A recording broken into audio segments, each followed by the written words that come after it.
ज़्यादा अच्छा होने वाला है। आई होप आपको जरूर पसंद आएगा। यस, ड्रामा हमारे फेवरेट कपल का है तो बुरा हो ऐसा कभी हो ही नहीं सकता। ज़्यादा फोकस किए बगैर लेट्स स्टार्ट। तो कहानी की शुरुआत होती है एक अंधेरे सीन से, जहाँ पर इस ड्रामे का मेन लीड होता है जिसका नाम बेसेन होता है। सेन दरअसल इस ड्रामे का मेन लीड था, साथ में विलेन भी था। और हमारी जो ऑथर होती है यानी कि इस ड्रामे की फीमेल लीड जिसका नाम रुआन होता है, वो ये सब कुछ बता रही होती है। वो बोल रही होती मैंने ऐसी नोवेल लिखी जिसमें हमारे हीरो को मैंने इनमें विलेन बना दिया, उस सबको मार चुका है। अपने घर में जितने भी उसके लोग हैं, उसका भाई, उसके पापा, उसकी भाभी, सबको उसने मार दिया और अब वो मारने जा रहा है मुझे, ऐसा वो बोलती है। और हमें रुआन को दिखाया जाता है। रुआन बहुत डरी हुई थी। सेन वहाँ पर आता है और उसके बाद वो उसे बोलता है तुम्हारी वजह से मेरी ये सी लाइफ बनी, तुमने इतनी कॉम्प्लिकेशन मेरी लाइफ में डाल दी जिस बात की वजह से मैं कभी खुश हो ही नहीं पाया। तो राइटर साहिबा अब तुम्हारी भी मरने की बारी आ चुकी हो, रेडी हो जाओ, ऐसा बोलता है। और उसके बाद उसका गला पकड़ने लगता है। रुआन बहुत ज्यादा घबराने लगता है। रुआन बेसिन को बोल रही होती है प्लीज मुझे जाने दो, मेरी कोई गलती नहीं है। वो बोलता है तुम्हारी वजह से मैंने अपनी लाइफ में इतनी सारी मुसीबतों को सामना करना पड़ा, अब मैं तुम्हें कैसे जाने दे सकता हूँ। उसके बाद वो बोलता है बाय बाय राइटर, और उसके बाद उसे धक्का देता है। वो बहुत नीचे वाले फ्लोर में गिरती है और उसके बाद अंदर से उसकी डेथ हो जाती है। और उसके बाद हमें दिखाया जाता है अब जो रुआन होती है वो अचानक से उसकी आंखें खोलती है। तो अब रियल रोल की बात करते हैं, जहाँ हमें दिखाया जाता है जो रुआन थी जैसे आंखें खोलती है उस टाइम पे उसके साइड पर एक ओल्ड मैन होते हैं।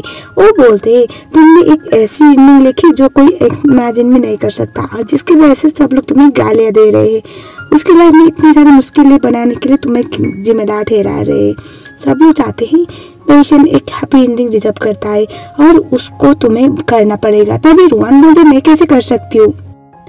और तभी वो ओल्ड मैन बोलने लग जाते हैं कि तुम्हें किसी भी कीमत पे बेसन के लाइफ को नॉर्मल करना पड़ेगा। वो कोई विलेन नहीं हीरो है, अगर वो हीरो है तो उस टाइम पे तुम्हें उसके लाइफ को नॉर्मल करना पड़ेगा ही। अगर तुम नहीं कर पाए तो उस टाइम पे तुम रियल रोल में नहीं आ सकती, तुम्हारा काम है।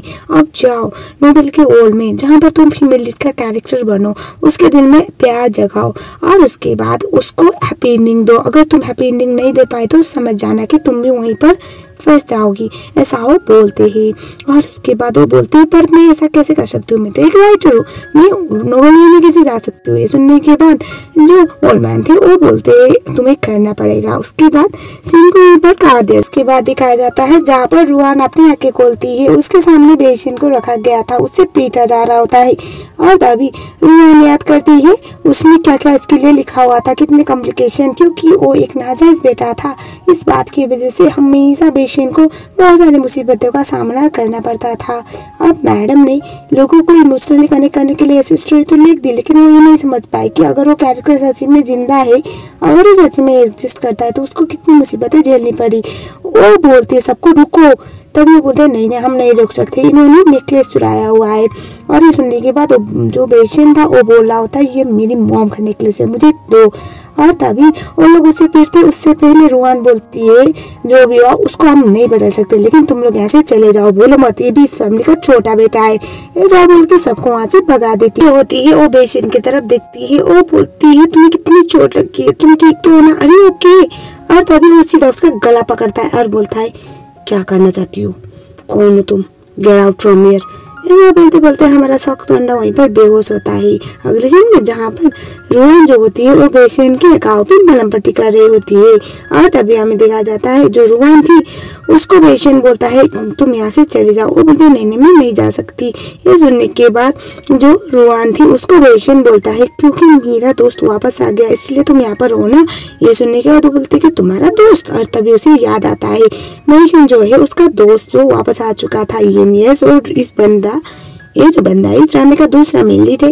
वो बोलती है नहीं ऐसा नहीं हो सकता, एक्चुअली मैं यहाँ पर तो तुम्हारे लिए आई हूँ, डोंट वरी, मैं तुम्हें कभी भी हार्ट नहीं करूंगी और तुम्हारी लाइफ में सब कुछ जो भी होगा उसके लिए मैं जिम्मेदार रहूंगी, मैं तुम्हें कभी भी किसी बात के लिए तकलीफ नहीं दूंगी, ठीक है ना।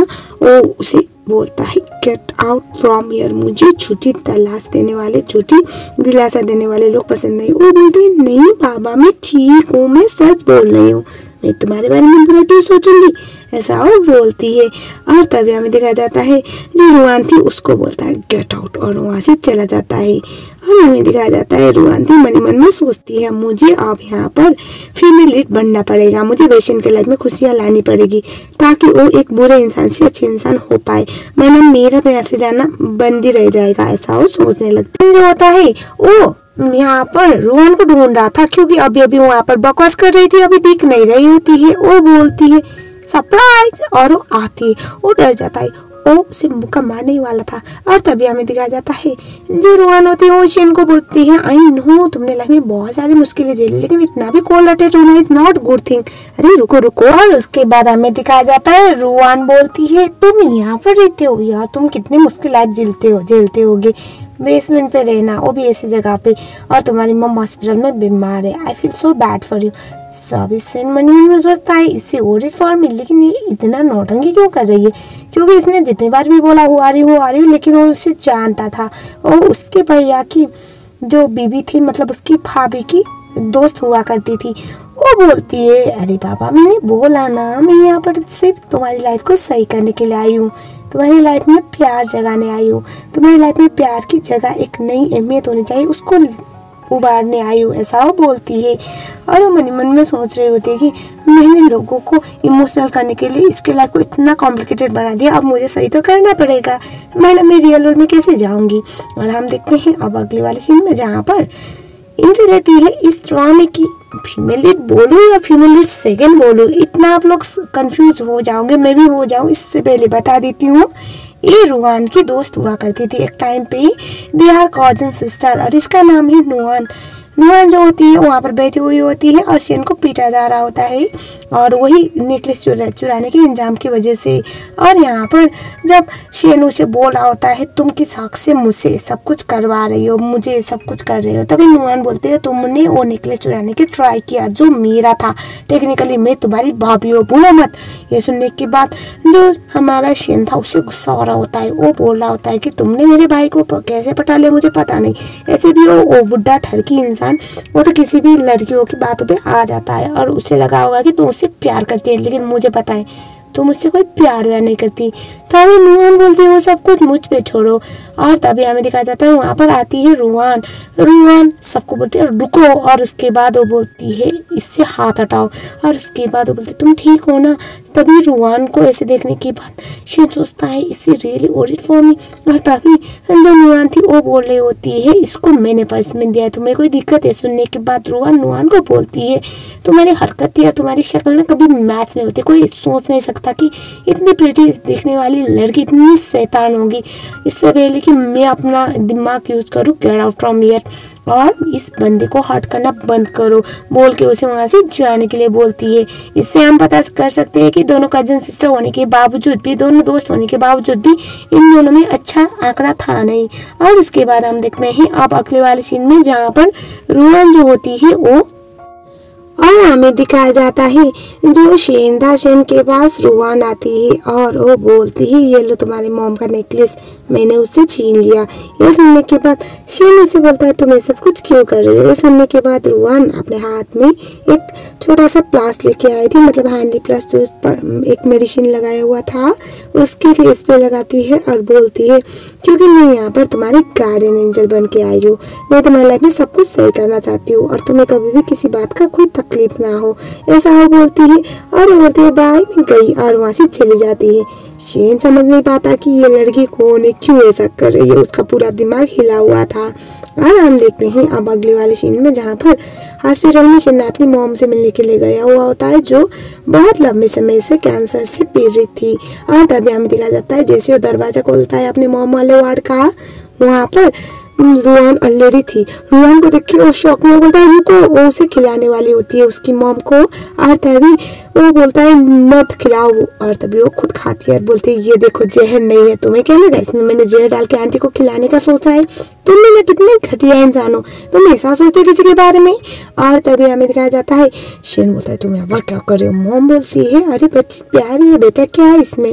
तभी जो रुआन है वो बोलती है आंटी आप ही समझाओ ना, आपका बेटा पता नहीं किस मिट्टी का बना हुआ है, इतना पत्थर जैसी हरकतें करता रहता है, लेकिन शकल अकल अच्छी है, डॉन थोड़ी मैं सुधार दूंगी। वो बोलते क्या? तभी वो बोलते हाँ आंटी मैं आपकी होने वाली बहू, मैं सुधार दूंगी आपके बेटे को, डॉन थोड़ी बोल के वो वहाँ से बाय बोलती है। और तभी शेन जो था वो परेशान होकर उसे लेके बाहर की तरफ चला जाता है।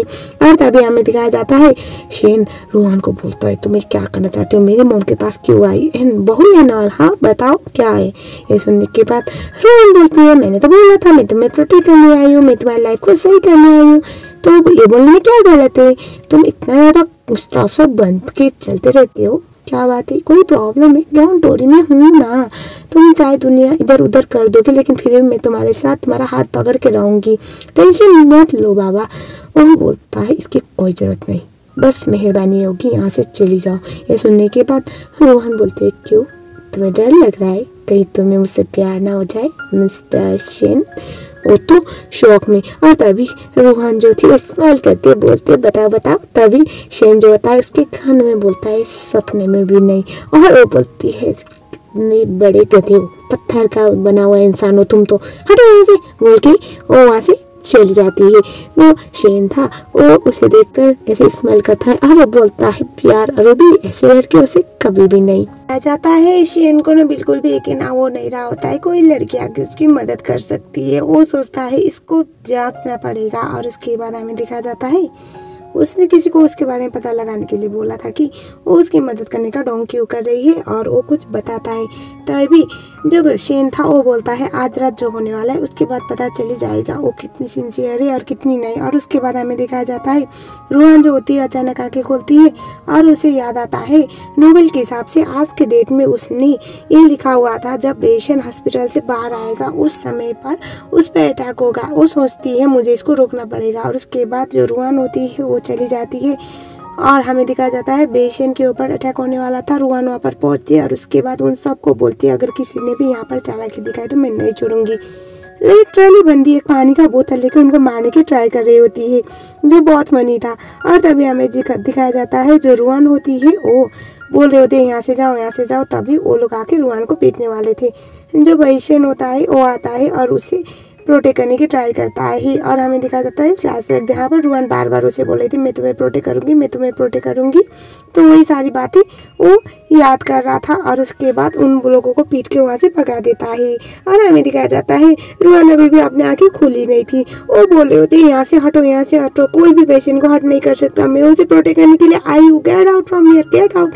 तभी जो पेशेंट था उसको रोहन ऐसे धक्का देती वो देखती है बाद में कि बेशन ही है यहाँ पर। और उसके बाद वो बोलते है चलो यहाँ से। और तभी बेशन बोलता है क्या तुम सच में मेरे बारे में अच्छा सोचती हो या फिर नौटंकी कर रही हो। वो बोलती है तुम्हें क्या इतने ज्यादा खतरनाक स्टंट करने के बावजूद भी लग रहा है मैं नौटंकी घर में दिखाया जाता है जहाँ पर रोहन के पैर में चोट आई थी वो मलहम पट्टी करता है। और तभी जो पेशेंट था वो बोलता है तुम वहाँ पर क्यों गई थी तुम्हें पता है ना मैं खतरे में भी पड़ सकता था मैं खतरे में हूँ मीन्स तुम भी खतरे में पड़ सकती थी अगर मैं ना बचाता तो। तभी रोहन बोलती है मैंने बोला ना बाबा मैं यहाँ पर तुम्हारे प्रोटेक्शन के लिए आई हूँ तुम्हारी लाइफ को सही करने के लिए आई हूँ तो किसी और को मैं हट होने कैसे दे सकती हूँ किसी और को तुम्हें हट करने कैसे दे सकती हूँ trust me I am your garden angel बाबा। ऐसा वो बोलती है उसके फेस को टच करके बोलती है चलो आप स्माइल करो इतने हैंडसम शक्ल पे इतना ज़्यादा गुस्सा अच्छा नहीं लगता गुस्से तो तुम नाक पे लेके चलते हो नॉट अ गुड थिंग बोलती है। तभी बेशन मनी मन में सोचता है क्या तुम सच्ची में मेरे साथ अच्छी हो। और तभी बेशन मनी मन में ही सोच रहा होता है मेरी लाइफ में इतने सारे झूठे लोग देखे अब मुझे जब सच्चे लोग दिखते हैं या फिर कोई मेरे लिए जेन्युइन में तो मैं समझ नहीं पाता कि वो रियल है या नहीं। रोहन बेशन के पास जाती है और वो बोलती है मेरा बर्थडे है आज तो तुम मुझे क्या देने वाले हो। ये सुनने के बाद बेशन बोलता है बताओ क्या चाहिए। वो बोलती है कुछ भी जो तुम्हें देना पसंद हो। उसको बहुत ज्यादा करीब खींचती है।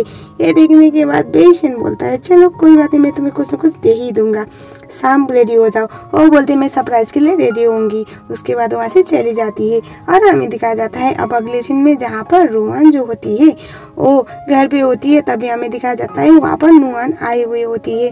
और तभी नुआन को वो बोलती है तुम मेरे घर पे क्या कर रही हो। तभी रोहन को नुआन बोलती है तुम्हें मुझसे थोड़ी तमीज से बात करनी चाहिए क्योंकि इस फैमिली की होने वाली बहू हूँ मैं और तुम बोलो मत जिस बंदे के साथ तुम हो वो इस फैमिली का नाजायज बेटा है।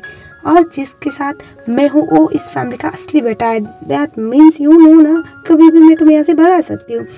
तुम भूलो मत, मेरी वजह से तुम इस घर में आई थी। ये सुनने के बाद रूहान बोलते हैं, आई नो, तुम्हारे लिए बहुत मुश्किल होता होगा ना ऐसे बंदे को अपना पति मानना जो कुछ करने के लायक भी ना हो। मैंने सुना है उसको बहुत सारी बीमारियां है। He can't perform in bed even also. I don't know तुम कैसे मैनेज करोगी। खैर छोड़ो, पैसे के लिए लोग क्या क्या करना पड़ता है। चलो कोई बात नहीं बहन, मैं तुम्हें क्या ही बोलूँ, तुम्हारी लाइफ में बहुत परेशान हो। आई नो तुम बहुत फ्लेक्स मारती हो, लेकिन इन रियलिटी तुम्हारी लगी पड़ी है ऐसे बंदे को अपने हस्बैंड कहने के लिए। वो बोलते तुम ऐसी बातें कैसे कर सकती हो, you don't have to do such thing. तभी रोहन बोलते हैं मैं बहुत कुछ कर सकती हूँ।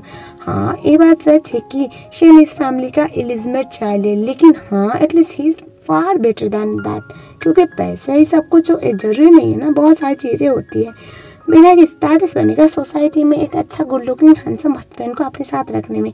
वरना सब लोग तो ये बोलेंगे ना, तुम्हें तो शुगर डैडी वाला मामला, जो वो तुम्हें पैसा दे रहा है तुम उसे सुकून दोगी। ओके कोई बात नहीं, छोड़ो। और उसके बाद वो बोलती है तुम उसे बस इस्तेमाल कर रही हो, तुम इस फैमिली में सेट होना चाहते हो। इस बात की वजह से रूहान बोलती है yes maybe he just like a toy to me. जब तक मन चाहे खेलेंगी, उसके बाद छोड़ दूंगी तुम्हारे दर्द नहीं ना। एक अब 40 साल के बुड्ढे के साथ फंस चुकी हो, अब तुम्हारा क्या होगा बहन, ऐसा वो बोल देती है। और तभी हमें दिखाया जाता है ये सब कुछ तो जो शेन होता है वो सुन रहा होता है। उसे ये चीज़ बिल्कुल भी अच्छा नहीं लगता कि वो यहाँ पर ऐसा कुछ बोल रही थी। और वो ये भी समझ चुका था कि रूहान जो वो अब तक जो बोल रही थी मैं तुम्हें प्रोटेक्ट करूँगी वो सब कुछ एक झूठ था। उसे बिल्कुल भी अच्छा नहीं लगता और वो मन में बोल रहा होता है कि अब रेडी हो जाओ, शाम तुम्हारे बर्थडे सरप्राइज के लिए। शेन के पास उसका बंदा आता है और वो बोलता है उन दोनों में कुछ ना कुछ रिश्ता है, वो दोनों यहाँ पर जानबूझ कर आई थी। एक ने आपके बड़े भाई को पटाया, एक ने आपको पटाने की ट्राई किया। दोनों का कुछ अच्छा खास मकसद है नहीं, सब फैमिली को बर्बाद करने के लिए। और तभी शेन को बहुत गुस्सा आता है। वो होता है नीचे अपने वेयर हाउस वाले रूम में और तभी वहाँ पर आती है रूहान बोलते हैं मेरे लिए बर्थडे का सरप्राइज़ क्या है बताओ। वो बोलता है ना सरप्राइज़ क्यों नहीं। और वो बोलता है एक बात बताओ, तुम मुझे अप्रोच क्यों कर रही हो। वो बोलती है क्योंकि मैं तुम्हें लाइक करती हूँ, क्या मैं तुम्हें लाइक नहीं कर सकती। और वो बोलता है तुम्हारा नुहान का क्या रिश्ता है। वो बोलती है मेरी एक दोस्त है जिसको मैं जानती हूँ। और वो उसे बोलती है और हम दोनों बचपन से साथ में पले बड़े हैं ना, उस टाइम पे हमने ये सोचा हुआ है शादी करेंगे तो भी एक ही घर में, बेबी करेंगे भी एक ही घर में। वो हंसता है और बोलता है राइट, बेबी तो करना पड़ेगा ना। और उसके बाद वो बोलता है मैं तुम्हारे लिए गिफ्ट लेके आया, हैप्पी बर्थडे बेबी बोल के वो नेकलेस लेना था जो पॉल वाला था तो बहुत बढ़िया। और उसके बाद वो बोलता है तुम उम्मीद करता हूँ ये जो बर्थडे तुम्हारा वो आखिरी बर्थडे हो। उसके बाद बहुत जोर से नेकलेस को पकड़ता है और होना क्या था वो अपना दम तोड़ लेती है। और उसके बाद जो रूहान थी उसको शेन बोलता है मैंने बोला था मुझे लाइट से नफरत है, तुम्हें झूठ का खेल खेलना नहीं चाहिए था क्योंकि मैं बर्दाश्त नहीं कर सकता। ऐसा वो बोलता है और वो बोलता है बोलो ना, अब भी बोलो ना, मुझसे प्यार करती हो, तुमने बताया नहीं। ये क्या हो गया, मतलब जो काम करने के लिए वो गई थी, जो शेन को हीरो बनाने के लिए और उसको एक हैप्पी एंडिंग देने के लिए, यहाँ पर दोबारा वो एक विलेन बन चुका था। और उसके बाद हमें दिखाया जाता है रूहान अब रियलिटी वर्ल्ड में आ चुकी थी, जहाँ पर दिखाया जाता है वो परेशान होती है। वो बोलती है मैं तो ऑलमोस्ट सक्सेसफुल हो ही जाती, तो ये क्या हो गया। तभी वहाँ पर जो ओल्ड मैन थे वो बोलते हैं क्योंकि तुम्हारी यार नुहान की बातें उसने सुन ली थी, उसे लगा कि तुम उसके साथ गेम खेल रहे हो।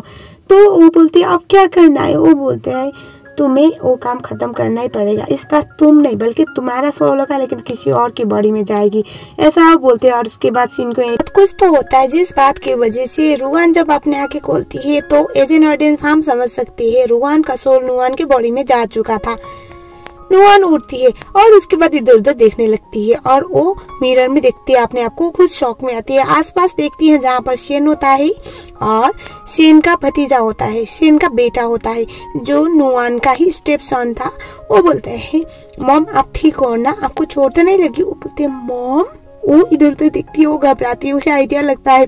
और उसके बाद वहाँ पर मेड होती है, वो बोलती है आप सीढ़ी से नीचे गिरी थी तो आप ठीक हो ना मैम। ये सुनने के बाद रूहान जो होती है वो बोलते हैं हाँ मैं ठीक हूँ। उसके बाद वो दिमाग में सोचने लगती है कि पक्का मैंने कोई बुरा सपना देखा है, मुझे इसको सही करना पड़ेगा। उसके बाद वो वहीं पर बेहोश होने का ड्रामा करती है। सब लोग वहां से चले जाते हैं और उसके बाद हमें दिखाया जाता है जो रूहान होती है वो, यानी कि जो नुआन के बॉडी में हुई रूहान ने, वो चिल्लाने लगती है सब कुछ क्या चल रहा है, मेरे सामने आओ, ये सब कुछ क्या गेम है, मुझे उसकी बॉडी में क्यों भेजा जो मेरी सबसे बड़ी दुश्मन है, वो मुझे पसंद भी नहीं, और तुम्हें अच्छी तरह से पता है ये लड़की कैसी है।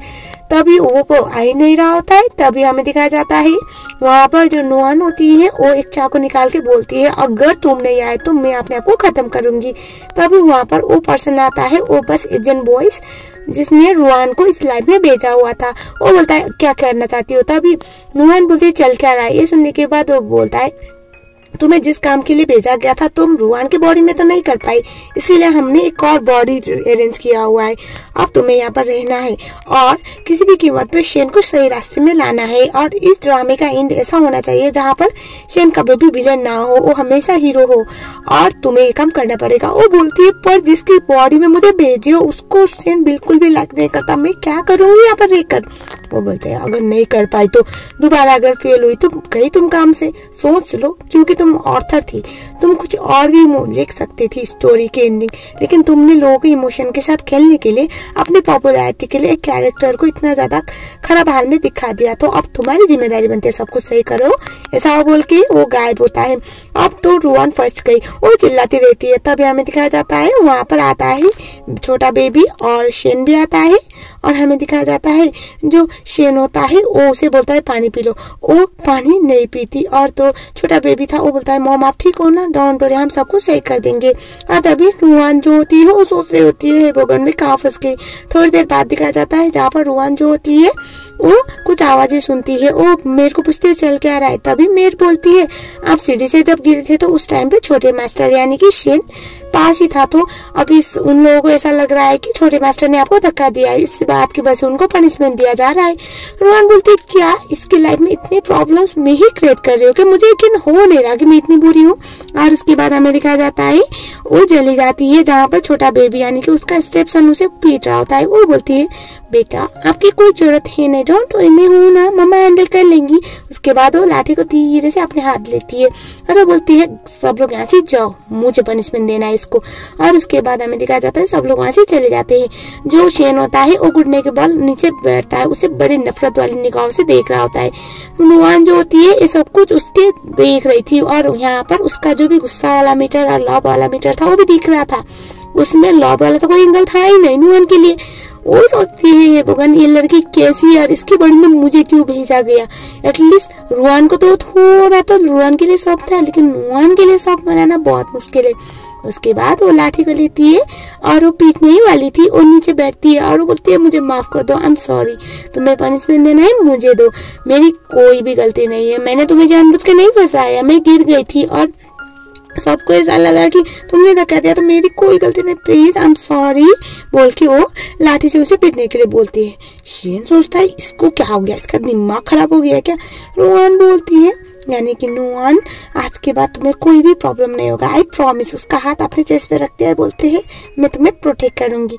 उसे कुछ अजीब सा लगता है, कुछ सुना सुना हो ऐसा कुछ डेजाबू वाली फीलिंग आ रही होती है। वो सोचता भी है कोई तो लड़की उसके दिमाग में घूम रही थी, ऑब्वियसली जो रुआन वाली शक्ल की लड़की थी वही घूम रही थी। वो सोचता है मेरे साथ क्या हो रहा है, उसे लगा कोई गलतफहमी है या फिर कुछ तो नशा हो गया उसके दिमाग में, जिस बात की वजह से उल्टी सीधी ख्याल आ रहा है।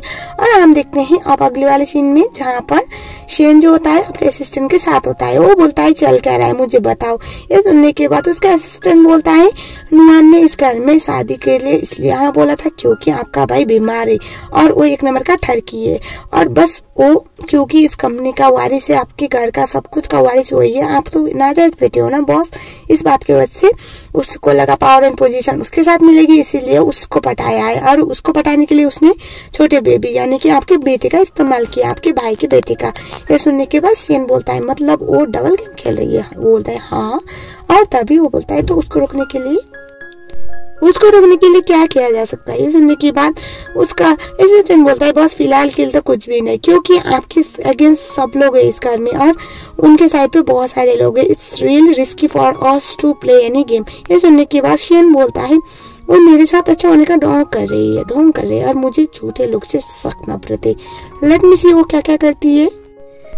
उसके बाद दिखाया जाता है शेन अपने कमरे में होता है और शॉर्टलिस्ट था और तभी हमें दिखाया जाता है वहाँ पर नुआन पहुँचती है। इसको मैं नुआन कहकर ही बुलाऊंगी और वो सॉरी बोलती है क्योंकि बंदा तो शॉर्टलिस्ट था, मतलब किसी पर पुरुष को इस तरह से देखना उसके लिए एम्बैरेसिंग बात थी।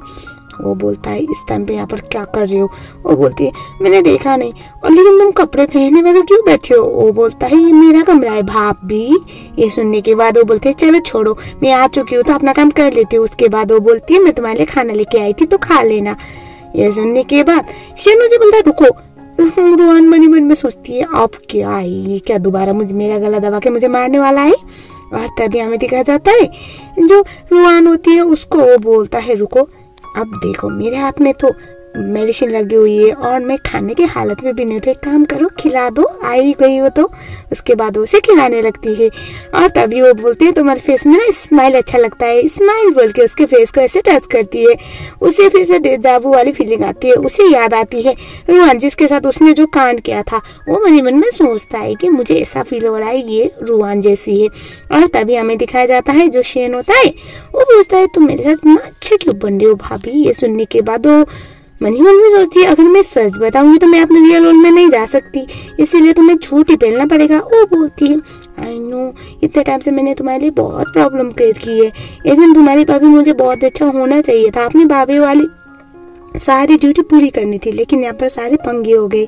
लेकिन आई प्रॉमिस आज के बाद कोई भी तुम्हें परेशान नहीं करेगा, ना तुम्हारा भैया ना तुम्हारा बेटा, डोंट वरी, सब कुछ मेरे ऊपर छोड़ दो। वो बोलता है इतना कुछ करने की जरूरत तो थी नहीं। और तभी वो बोलती है डोंट वरी मैं हूँ ना, आई एम विथ यू। और तभी उसे कॉल आता है, हॉस्पिटल में जाता है। हॉस्पिटल में पता चला उसकी मॉम को अचानक से हार्ट अटैक आ गया, so she needs to be treated. बहुत सारे पैसे लगने वाले थे, शेन के पास इतने पैसे तो नहीं थे, मतलब एक्सेस नहीं था पैसे का। और तभी रुआन जो होती है वो पैसे दे देती है। शेन उसे मना करता है लेकिन वो बोलती है अभी तुम्हारी मॉम का इलाज सही जरूरी है, बाकी कुछ नहीं, तो अपना एरोगेंस को बाद में रखो। और उसके बाद उसका ट्रीटमेंट भी होता है। शेन बहुत परेशान था। रुआन वहाँ पर आती है और उसके बाद जो नुआन होती है उसे वो फ्रूट्स का डिब्बा देती है खाने के लिए, जिस शेप में वो काटी थी लास्ट टाइम जो हमारी रुआन है उसने भी काटा हुआ था। और ये देख के उसे लगता है ये रुआन की तरह क्यों हरकतें कर रही है, उसे बिल्कुल भी अच्छा नहीं लगता। वो ना चाहते हुए भी रुआन को याद कर रहा था। तभी जो नुआन होती है वो बोलती है डोंट वरी सब कुछ सही हो जाएगा। वो बोलता है तुम मेरे साथ ये सब कुछ क्यों कर रही हो। तभी नुआन बोलती है because you deserve it, you are ऑर्थोपेड। मन ही मन में सोचती है इतना कुछ ना करूँ तो मैं यहाँ से कैसे जाऊँगी, मेरी वजह से तुम्हारी लाइफ में इतनी प्रॉब्लम्स हुए तो मुझे सॉर्ट आउट तो करना पड़ेगा। तुम्हें ड्रामे का विलेन नहीं बल्कि हीरो बना के जाना पड़ेगा ना, मैडम हीरा जिंदा रहने का क्या फायदा। अब हम अगले सीन में देखते हैं जहाँ पर नुआन सोच रही होती है मैं ऐसा क्या करूँ जल्द से जल्द शेन के दिल में अपने लिए जगह बनाने के लिए। और तभी वहाँ पर मीर आती है और वो बोलती है बड़े मास्टर आपसे मिलना चाहते हैं, उन्होंने वेडिंग नाइट प्लान किया हुआ है आप दोनों का। और तभी पता चलता है इन दोनों ने अब तक शादी की ही नहीं थी, मतलब नुआन जो होती है उसने उसके साथ शादी नहीं की थी। और हमें दिखाया जाता है अगले सीन में जहाँ पर नुआन अपने फॉर्मल हस्बैंड के पास जाती है और वो बुढ़ा इतना बड़ा ठरकी वो तो अपने ही गुनगन गाया जा रहा होता है। वो बोले जा रहा होता है मुझे पता है मैं बहुत हैंडसम हूँ तो तुमसे रोका नहीं जा रहा होगा, लेकिन क्या कर सकता हूँ कुछ टाइम तक तुम्हें वेट करना पड़ेगा, मैं ठीक हो जाऊँगा उसके बाद हम प्रॉपरली वेडिंग नाइट मना लेंगे। और वो उसे देखती है बहुत ज़्यादा इरिटेट होते हुए, लेकिन वो बोल रहा होता है आई नो मैं इतना हैंडसम हूँ कि तुम अपने आप को कंट्रोल नहीं कर पाती, लेकिन रोकना पड़ेगा। नुआन बोलती है सही कहा मास्टर आप इतने हैंडसम हो ना मैं अपने आप को रोक नहीं पाती। उसके बाद वो उससे बोलता है तो क्यों ना हम आज ही ट्राई करें, ऐसे मैं इतने खराब हालत में नहीं हूँ, अभी मैं ठीक हो चुका हूँ। उसके बाद नुआन बोल रही होती है हाँ मास्टर क्यों नहीं, लेकिन वो वहाँ पर भागने का ड्रामा करती है उसे स्किप करने के लिए। और शेन को दिखाया जाता है, शेन घर पे आता है पूछता है कि कहाँ पर है नुआन। और तभी शेन को उसका असिस्टेंट बोलता है आज आपके भाई के पास गई हुई है। और ये सुनने के बाद वो शौक में आता है और हम देखते हैं नुआन जो होती है भागते भागते नीचे की तरफ आ रही होती है। शेन उसे रोकता है और उसे सीढ़ी के नीचे की तरफ लेके जाता है और बोलता है चल कर आइए। सुनने के बाद नुआन थी वो बोलते है प्लीज मेरी मदद करो। शेन देखता है उसका भाई वहाँ पर बेबी बेबी करे जा रहा होता है। शेन बोलता है आपका हस्बैंड आपको बुला रहा है, then you should be there right. आप दोनों का वेटिंग राइट है क्या? मैंने बिगाड़ दिया, सॉरी भाभी। ये सुनने के बाद वो बोलते अरे पागल हो गए, मेरी मदद करो। वो बोलता है क्या सच्ची में चाहते हो मैं मदद करूँ? वो बोलते हाँ। और उस टाइम पे शेन जो होता है वो बोलता है तो चलो ड्रामा करना शुरू हो जाओ। उसके बाद हमें दिखाया जाता है शेन और नुआन अंदर की तरफ जा रहे होते हैं। उसका भैया उसे देख लेता है और नुआन को वो जैसे कंधे पे पकड़ा हुआ था उसे अच्छा नहीं लगता। वो बोलता है ये तुम्हारी भाभी है तो इतना नजदीक भी होना भी सही नहीं है। तभी शेन बोलता है अरे भैया आप क्या बोल रहे हैं, हम दोनों का वेडिंग नाइट है, मुझे पता है, और मैं कबाब नाटी क्यों बनूंगा? आप भी ना पागल हो गए हो? नहीं मैं इतना बुरा देवर भी नहीं हूँ। बेस्ट ऑफ लक भैया, आज आपका वेडिंग नाइट है। फाइनली आप दोनों ने भले ही सर्टिफिकेट ना लिया हो लेकिन फॉर्मली कपल थे, तो आज सही सच होने वाला है आपका सपना, ऐसा वो बोलता है। और वो बोलता है भैया लेकिन इतना ड्रिंक करोगे तो आप क्या ही कर पाओगे, चलो मैं कर लेता हूँ बोल के वो दोनों जो ग्लास थे उसके हाथ में वो दोनों ड्रिंक करता है, दोनों वाइन खुद पी लेता है और उसके बाद वो बोलता है बेस्ट ऑफ लक भैया। उसके बाद वहाँ से वो चला जाता है। और उसके बाद हमें दिखाया जाता है भैया को बिल्कुल भी ये चीज अच्छा नहीं लगता। वो तो बहुत ज्यादा गुस्से में आता है इस वजह से कि उसने कुछ प्लान किया था, वो पूरा पोपट बन गया था। और हम देखते हैं अब जो शेन होता है वो बहुत अनकंफर्टेबल फील कर रहा था। वो सोचता है मैंने ऐसा क्या खा लिया जो मुझे अजीब लग रहा है। उसे अजीब अजीब ख्याल आ रहे थे, किसी के साथ नाइट स्पेंड करने वाले ख्याल आ रहे होते। वहाँ पर नुआन डाके जाती है और बोलती है अरे ओके ठीक तो हो ना? और तभी वो बोलता है हाँ मैं ठीक हूँ। उसको किस करने लगता है। नुआन पहले तो शौक में, बाद में उसे थोड़ा आइडिया लगता है। और उसके बाद नुआन बिल्कुल भी फाइट बैक नहीं करती क्योंकि वो सोचती है चाहे कुछ भी करो लेकिन ये सब कुछ करके भी शेन को अगर इस ड्रामे का विलेन नहीं बल्कि हीरो बना सकती हूँ तो कोई बात नहीं। उसके बाद बहुत ज्यादा पैसेंट मूवमेंट चालू होता है, शेन को यहीं पर काट दिया जाता है। हम देखते हैं अगले सीन में जब शेन अपने आके खोलता है नुआन उसके साइड पे होती है। वो बोलता है मैं यहाँ पर क्या कर रहा हूँ? नुआन बोलती है तुम्हें याद नहीं कल रात वाली बात? वो बोलता है ओ आई एम सॉरी, कल रात जो भी मैंने किया था उसे याद आया लेकिन उसे एंड गेम क्या था वो नहीं पता। तभी नुआन बोलती है हाँ तुमने कल रात बहुत ज्यादा ही पी ली थी तो मैंने तुम्हें बेड पर लेकर सुला दिया। वो बोलते क्या हम दोनों के बीच में गलत कुछ नहीं हुआ था, मुझे लगा हम दोनों। वो बोलते क्या पागल हो गए हो, मैं तो तुम्हारे भैया के साथ ड्रिंक करने के लिए गई थी और तुम थोड़ी जल्दी सो चुके थे और मुझे रास्ते में पड़े मिले थे, ऐसा वो बोलती है। शेन को लगता है शायद उसने सपना देखा था लेकिन जो हकीकत था। और जो नुआन होती है वो मन मन में सोचती है अगर उसे कल रात वाली बात याद आती कि इसने मुझे किस किया, वही बहुत किस, तो उस टाइम पे मेरा तो पोपट ही बनना है, इससे बेटर इसको झूठ ही बोलूँ ना। मैं इतनी बुरी भी गई गुजरी लड़की भी नहीं, कितना खराब इंप्रेशन रहेगा। थैंक गॉड बच गई, ऐसा मन में सोच रही होती है। उसके बाद हमें दिखाया जाता है नुआन जो होती है वो उठ के जाने वाली थी। शेन बोलता है कहाँ पर जा रहे हो? तभी वो बोलते हैं तुम्हारे भैया को मिलने के लिए जाना है क्योंकि वो बहुत परेशान है। ये सुनने के बाद जो नुआन होती है उसको शेन बोलता है क्या तुम अपने हस्बैंड के साथ हस्बैंड वाइफ वाले रिश्ते बनने के लिए इतने ज्यादा एक्साइटेड हो जो हर बार उसके पास जा रही हो? तभी नुआन बोलती है नहीं ऐसी कोई बात नहीं, मैं पागल हो गया क्या उस बुड्ढे के साथ अपना हस्बैंड वाइफ वाला रिश्ता सक्सेसफुल कराऊंगी?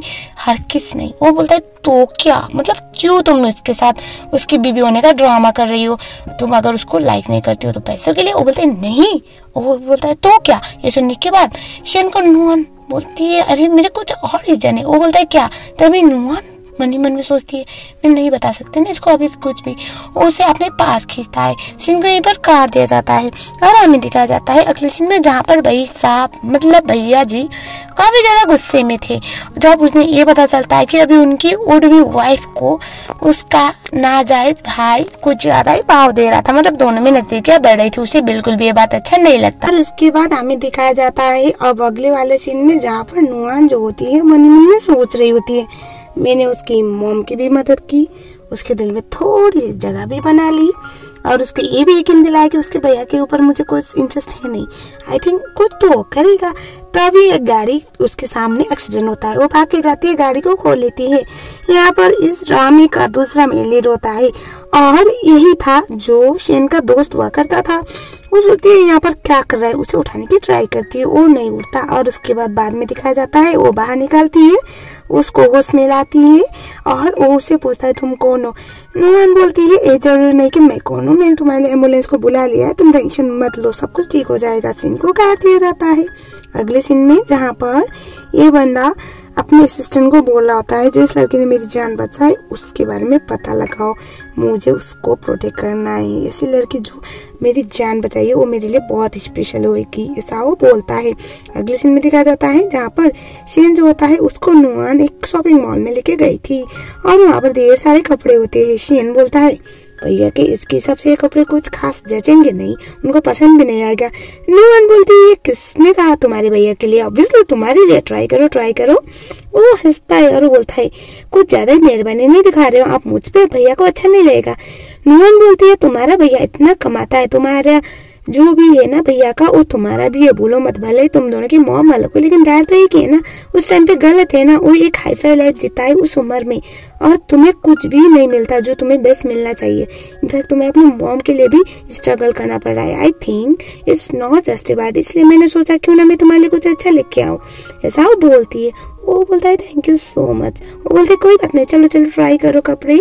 वो बोलता है तुम दूसरी ह्यूमन हो जो मेरी लाइफ में इतनी अच्छी रोल खेल रही हो। वो बोलते तो पहला कौन है, वो याद करता है रूहान को। वो बोलता है मैटर नहीं करता, लेकिन हाँ ये है कि जो तुम कर रही हो उसकी वजह से मुझे बहुत ज्यादा अच्छा लग रहा है, thank you so much for everything.